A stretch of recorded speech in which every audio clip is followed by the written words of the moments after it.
iso kok nyoblos goblok. Katon sumplorot cah yanding. Ipan. Ayo Pan. Ipan. Ipan cici. Soy. Iki piye? Oh, ah. Iya. Nun sewu dumateng para pamirsa.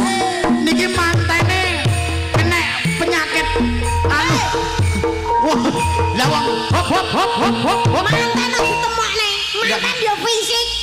Wong mantan iso ditabuhi kebo giro iso. Duh, mantan iki fisik. Elek nyondro piye? Romantis Mantane aku lagi kok. fisik. Mantene cek persiapan iki mau ngombe obat. Heeh. Wah, lek dadi nganteni bae ngene iki ya. Ya.